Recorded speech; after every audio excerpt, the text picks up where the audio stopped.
we definitely had our downs this season. About Cam,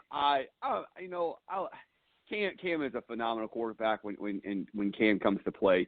I think that just like we all are, he's human, and I think there might be some things behind the scenes that is kept private for a reason and out of respect for him and his family or whatever. But if Cam's healthy, Cam's going to do – I can't see Cam playing anywhere else other than the Panthers, and just to even think about him going somewhere else, truth be told, I don't really know if I like that, because when this next season, with Greg Olsen being out and Luke Kuechly being out, it would be nice, in theory, to have Cam and McCaffrey, rock and roll, and hopefully wherever he goes, if he doesn't stay with the Panthers, I think CBS Sports or something put something out yesterday or the day before saying that Cam's, he's going to absolutely be with the Panthers. So that kind of threw me for a loop, because I didn't see that coming.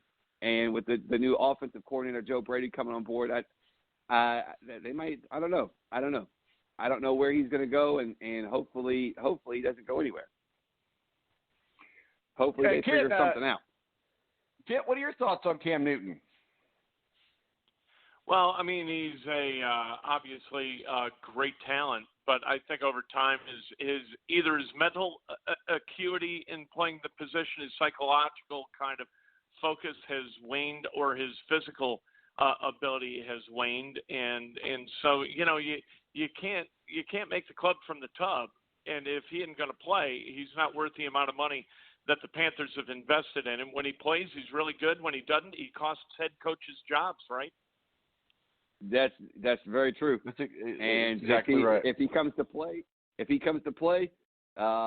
Panthers are in good shape. But if he's not mentally there, then just like you said, there's money to be spent on players that are mentally ready to do Panther work, to keep pounding. And if Cam's not that person, then I think Allen will be a good replacement for him.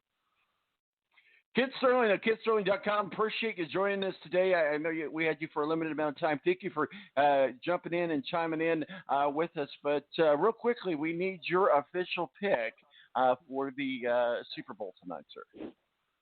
I'm going to take the 49ers 27-20. I think defense wins. Come on. Come on, man. All right. Well, it's in advance of the thing. Don't criticize me for being potentially right.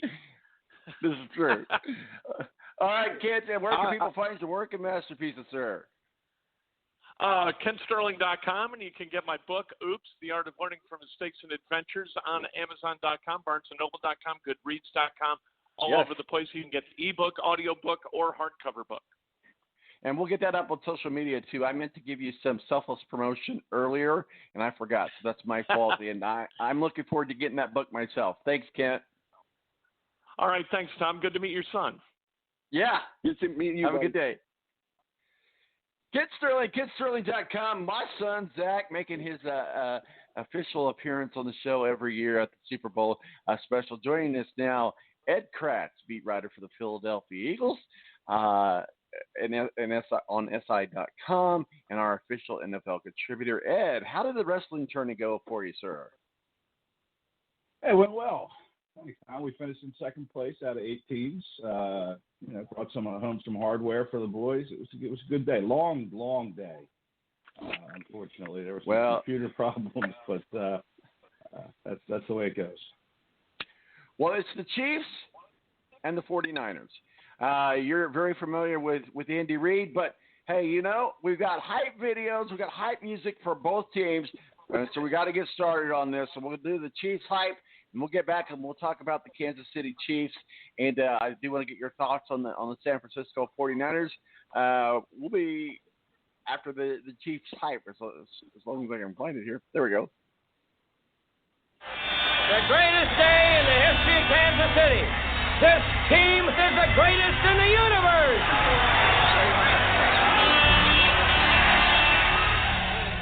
Before the dark times.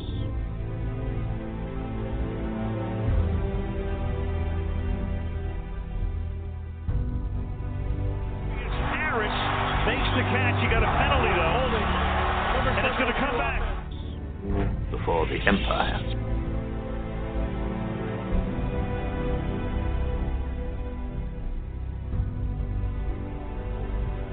Well, what are you waiting for? I don't know. Something amazing, I guess.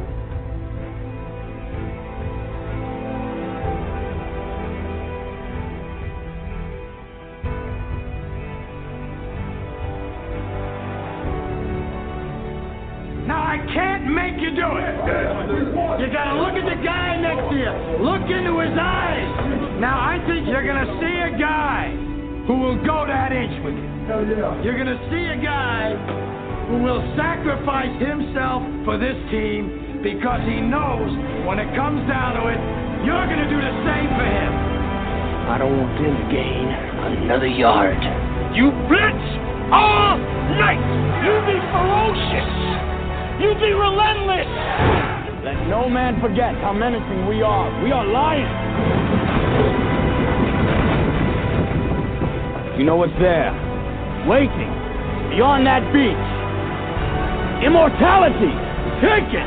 It's yours. And here we go. Who you know fresher than whole? Riddle me that. The rest of y'all know where I'm lurking. Yeah, can none of y'all mirror me back? Yeah, hear me rap, it's like hand G rapping his prime. I'm young H.O., rap's basically dead. Back to take over the globe, now break bread. I'm in Boeing jets, global spread. Out the country, but the blueberry still connect. On the low, but the yacht got a triple wow. But when you young, what the fuck you expect? Yep. Grand opening, grand closing. Goddamn your manhole, crack the can open again. Who you gonna find open in him with no pen, just straw inspiration? Oh man, I feel like wow. Can't replace him with cheap imitations of these generations. That was diabolical.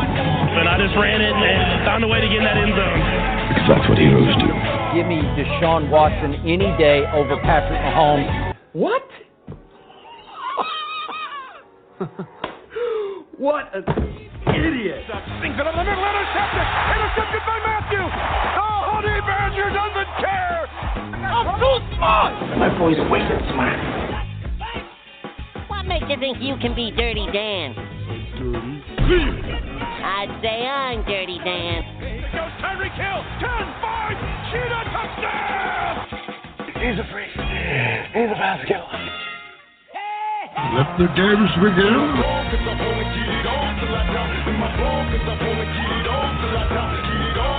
Are you not entertained?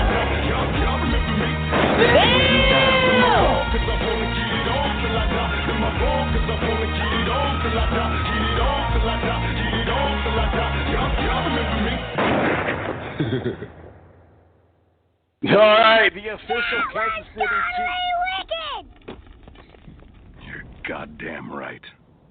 Oh, totally forgot about that, guys. I meant to edit that out, but that's a good thing about this show today is we're internet only, so we can let words slip every now and then. I meant to back that out of there. That's why I started talking. I forgot to. Oh well, it is what it is. Ed Kracz. Ed, keep it family friendly now. Ed Kracz, beat writer for the Philadelphia Eagles and our official NFL contributor. We certainly appreciate what you do for us every season. Let's talk a little bit about a guy you know very well, and that is Big Red, the Kool-Aid man for the Kansas City Chiefs.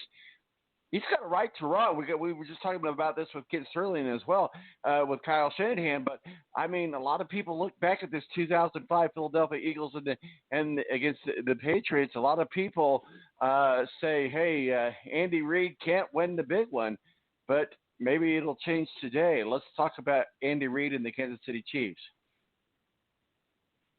Yeah, he was in Philadelphia for 14 years, but you know, he looks like. If he goes on a run of Super Bowl wins here, which he very well could with Patrick Mahomes at quarterback, he will be remembered as the Kansas City Chiefs coach when he goes into the Hall of Fame. But, you know, in Philadelphia, he was hired as a quarterbacks coach. Nobody interviewed him at the time. Nobody really knew who Andy Reid was at the time when they hired him in 1999, and they had the second overall pick that year, and he took Donovan McNabb, and the two of them spent a decade together. They went to 5 NFC championship games, and when you talk about winning the big one, they could never win that big one. That big one to them was the NFC title game, and they only won the one. They went 1-5 in those championship games, and the one that they did win was against Michael Vick and the Atlanta Falcons on a 0-degree temperature day in Philadelphia, and that got them to Jacksonville to play the New England Patriots. And I think Andy Reid in that game might be best remembered for, the Eagles were in that game and they had the ball at the end and they were trailing by a field goal, and time was ticking down, and they just kind of they didn't seem to be in any rush. They didn't have any timeouts, and Andy was taking his time calling the plays, and there didn't seem to be any sense of urgency, and that only kind of added to the reputation that Andy Reid had as kind of being a poor clock manager. Spending his timeouts in foolish places instead of saving them or trying to save them until they were meaningful at the end of a half or the end of a game. So, that Super Bowl to me will be remembered for, Andy Reid kind of not having any urgency in his play calling, and the Eagles just ran out of time before they can make that comeback. So that's one thing I'll remember it for. I'll also remember that Super Bowl for Terrell Owens, who came in, had broken his leg a few weeks earlier, and he had a great game, 9 catches, 122 yards after being – I don't even think he was cleared. I just think he decided he was playing in that Super Bowl, and he played well. But it's nice to see Andy having the success he is in Kansas City. I think here in Philadelphia, Eagles fans kind of soured on Andy at the end. I guess they call it the Reid fatigue when he was here for 14 years, and his last year he went 4-12, and it was just time for the Eagles to move on, time for the organization, time for the fans to move on, and a couple of days later Kansas City hired him, and now I think what's happened here in Philly is the Eagles fans are behind him. One of the local radio stations here in town had they changed the name of their station to WANDY for the day. They had an Andy Reid Appreciation Day all day long. They talked to fans. Yeah, it was pretty cool. They talked to fans about, Andy, and they had a lot of special guest callers, players from, their time with Andy for those 14 years here in Philadelphia. So I think fans have come around, and there's a big portion of Eagles fans who are rooting for Andy today to win. But I think a lot of that has to do with the fact that they're not bitter anymore. The Eagles got their Super Bowl win 2 years ago, something that Andy failed to deliver to them and here in Philadelphia during his time. But now that they have theirs, so to speak, they're rooting for Andy, and there's a big portion of fans that want to see Andy win and kind of cement his legacy. I saw a good quote from Steve Mariucci, who kind of compared Reid and his 207 wins to being an astronaut who logs the most miles in orbit but never was able to land on the moon. So this is a big game for Andy and his legacy today to me. Absolutely. Ed Kracz, beat writer for the Philadelphia Eagles, SI.com. Also joining us is, on our annual Super Bowl special is my son, my favorite son. By the way, Zach, you are my favorite son. Oh, that's because you're my only son, but that's okay. Right. What do you got for Ed Kracz about the Chiefs or the 49ers? Honestly, I think it's the Chiefs' time to do this. It's a young team with some really, really knowledgeable coaching staff, and like I said earlier, they're hungry, and everybody across the board wants this, and I think that they deserve this, and they're my pick tonight, and I think that they're gonna it's gonna be a close game. I think it's gonna be they're gonna come down to like a field goal, or it's gonna be like a 31-24, 31-27, or something. It's gonna be something close like that. It's not gonna be. I don't see either team blowing each other out, and I think that the Chiefs are going to go in with a whole lot of confidence stacked up against the 49ers defense, knowing that Patrick Mahomes, he can make some stuff happen when things just doesn't seem possible. And if Patrick Mahomes stays on his game tonight, and I think that the 49ers are